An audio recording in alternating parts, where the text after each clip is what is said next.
in your happy place. Flip page by page, so many stories. Book Birdees presents Book with me Ghoulia on and the a Doomed Manor, Book 4, read to you by Berlin. Written and illustrated by Barbara Cantini.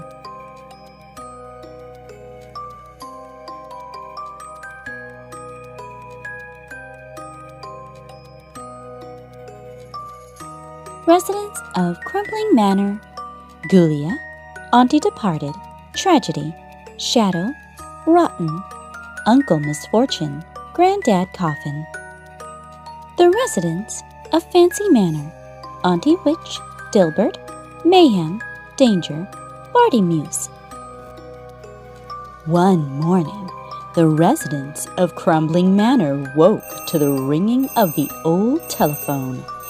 Auntie Departed was very grouchy until she recognized the voice on the other end of the line. It was her sister, Auntie Witch. She was calling to invite them all to visit her and Cousin Dilbert at Fancy Manor on the shores of Lake Mystery. She wanted to celebrate the summer solstice together, especially because that year it coincided with the great red moon. It was a rare and exciting event. Great Uncle Misfortune used to go there on holiday as a boy. He explained that on the night of the great red moon, the waters had mysterious powers. But was it really true? Ghoulia had never been to Fancy Manor before, and she wasn't very excited about seeing Dilbert again. But she did like the idea of going on a vacation. She hadn't been anywhere farther than the village in maybe 30 years. 3 days later, they were ready to leave. The family set off together for Lake Mystery. Tragedy, the albino greyhound, was their driver. Uncle Misfortune grumbled that they should have left at night, but Auntie Departed had wanted to do it the way living folks did. "We set off at dawn, even if we're dead." After several hours of travel up and down mountains and around winding paths, they finally arrived at Fancy Manor. Auntie Witch and Dilbert welcomed them at the door. The aunties were overjoyed to see each other again. They hadn't spent time together since they were alive. Dilbert tried to carry the guests' luggage to their rooms, but he struggled up the grand staircase. He was not exactly used to hard work. Birdees doesn't want to swim. Who knew Dilbert was into yoga? After they settled in, the family went down to the lake to enjoy the afternoon and take a dip. The aunties sunbathed while Dilbert showed off his diving skills. He got everyone's attention, and then he splashed clumsily into the water. Dilbert reemerged covered in muddy weeds and missing an arm. Thankfully, Tragedy managed to track it down. He's a much better swimmer than Dilbert. At that very moment, a car pulled up to the manor's gates. A serious and dull-looking man attached something to the railing. After the car drove off, the family emerged from their hiding spot and read the sign. Property to be auctioned. House is currently uninhabited. No known living heirs. The fine print read, "In the event of no legal heir making themselves known at the town hall, the property will be auctioned off this Friday." Auntie Witch flew into a total panic. green sweat started dripping from her pores, and she changed from her usual grayish color to a pale shade of white. They had to save the manor, but how? After they came up with several absurd plans, it was Dilbert who finally suggested a real solution. Dilbert ran home immediately and returned with an old book, The Laws and Legends of Lake Mystery. He was well acquainted with this book and immediately turned to the page titled The Back to Life Potion. The book explained that by preparing and drinking the potion on the night of the great red moon, the dead would be temporarily brought back to life. On the eve of the shortest night, lit up by the blood-red full moon, collect magic mint, and you will be able to brew a back-to-life potion. What you will need: 5 wake-me-up flowers, 7 lively pistils, 3 scampering roots, 3 high-spirited berries, 3 stubborn roots, 1 clove of garlic. Grind everything with a pestle and mortar and boil at midnight on the eve of the summer solstice for 7 minutes under the light of the great red moon. Before drinking, repeat 3 times: Carmina passant deducare lanam. The others gazed at Dilbert in disbelief, and Auntie Witch declared that it was all a load of nonsense. However, Ghoulia backed Dilbert up immediately. They should be prepared to try anything, and time was slipping away. In order to get some magic mint, they would need to reach the little island in the middle of the lake that very evening. At dusk, Ghoulia, Dilbert, and Tragedy set sail. They collected the magic mint and brought it back home to brew the potion.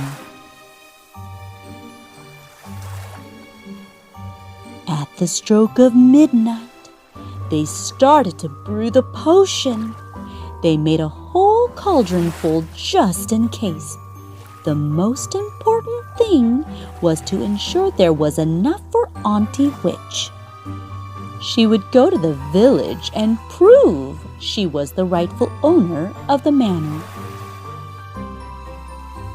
When it was time to drink the potion, Auntie Witch was so panicked that she almost didn't agree to go through with it. But Ghoulia offered to drink it with her. She would come back to life too. They drank it all up in one go. Then they waited and waited. And absolutely nothing happened. Auntie Witch was at her wit's end. "Dilbert," she said, "this was a completely ridiculous idea." She then stomped off to bed, swearing that no matter what happened, she wouldn't go back to living in the cemetery. "Over my dead body!" she screamed before slamming the door. Exhausted and worried, the rest of the family trooped off to bed, hopeful that they would have a better idea tomorrow. The whole manor awoke the next morning to a delighted shriek. "Oh!" Auntie Witch was staring at her reflection in the grand mirror. She had pink skin, soft hair, and none of her limbs could be removed. The potion had worked. "Oh my goodness, I look gorgeous," said Auntie Witch. Meanwhile, a sleepy Ghoulia padded down the stairs, still in her pajamas. "What's going on?" she asked. Everyone turned to look at Ghoulia and gasped. Ghoulia ran to the mirror. A girl with glowing red cheeks and shiny black hair stared back at her. Speechless, she felt so alive. Tragedy brought everyone back to reality by pointing out that fashions had changed in the last 50 years. Everyone would need to update their wardrobes. He also reminded Auntie Witch to change her date of birth that was included in the paperwork for the manor. Nobody would believe that she was more than 100 years old. Once they were ready, Tragedy drove Ghoulia and Auntie Witch to the town hall in the ice cream truck. Auntie Witch was nervous, but she walked right in and introduced herself. She said that there had been a mistake. She was the legal owner of Fancy Manor and felt more alive than ever. She explained this all with a sweet smile fluttering her thick new eyelashes. But of course, madame, there has been a terrible mix-up, replied the town planner, who began nosing through the documents. In accordance with Clause 34 negated by Article Number 22 in conjunction with the 8th Amendment in relation to uninhabited property, maybe yes, maybe no, less the 18% mentioned in Article Number 57 in relation to a legitimate 3/4 share of the inheritance in question.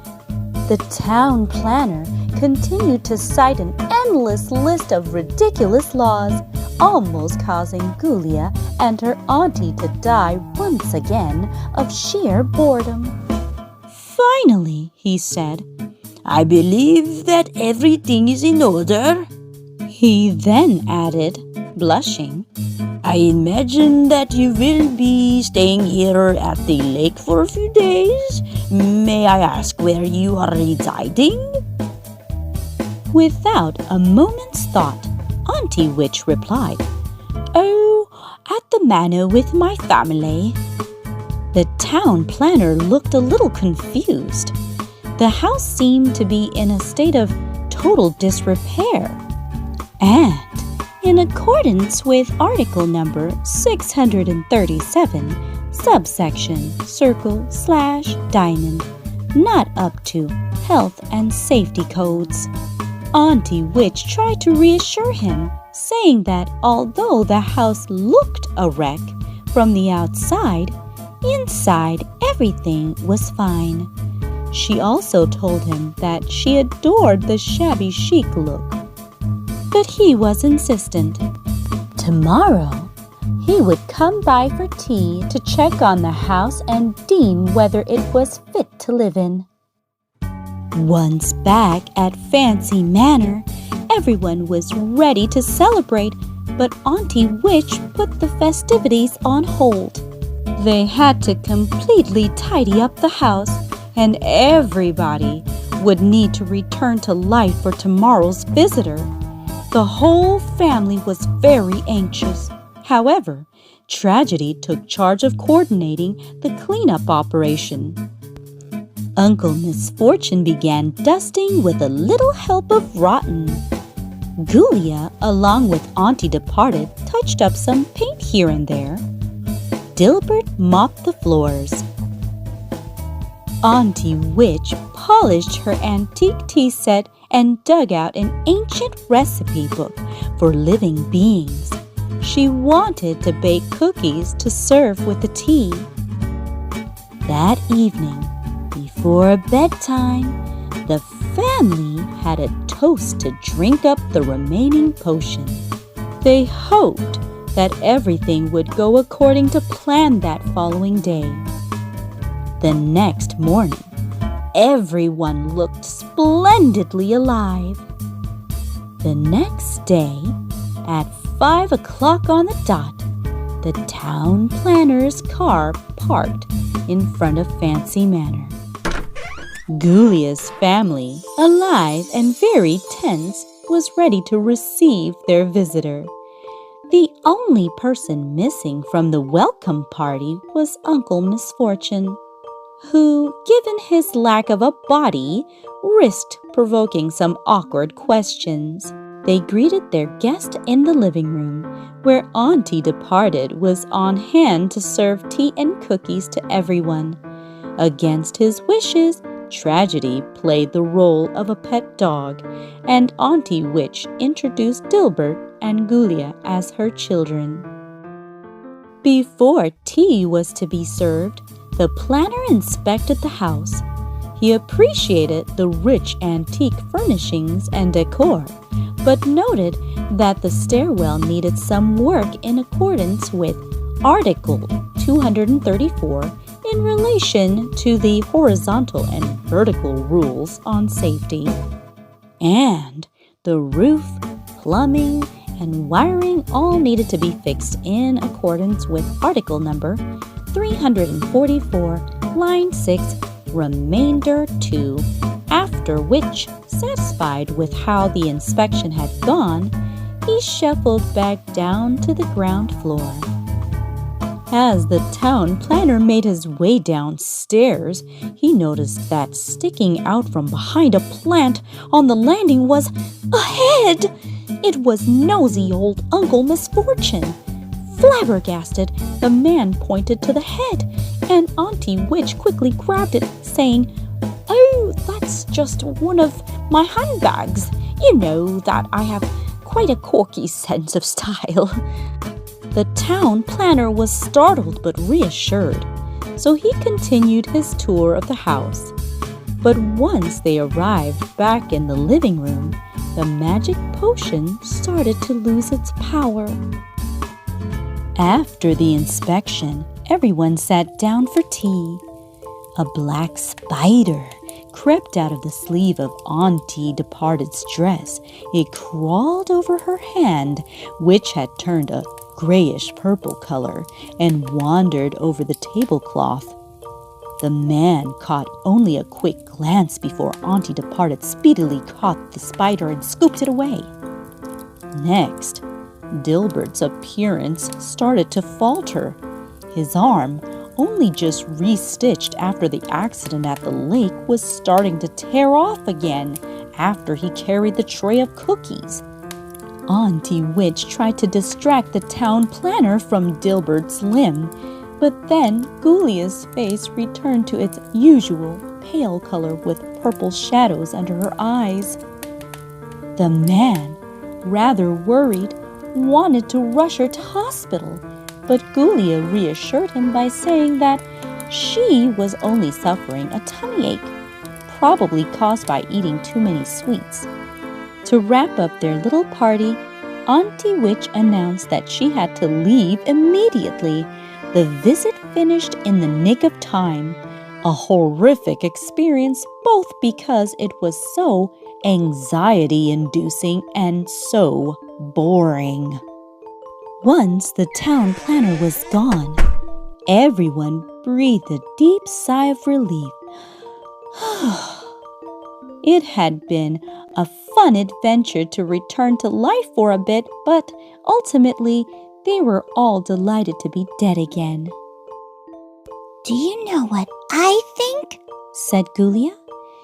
Better to be dead on the outside than dead on the inside. The end.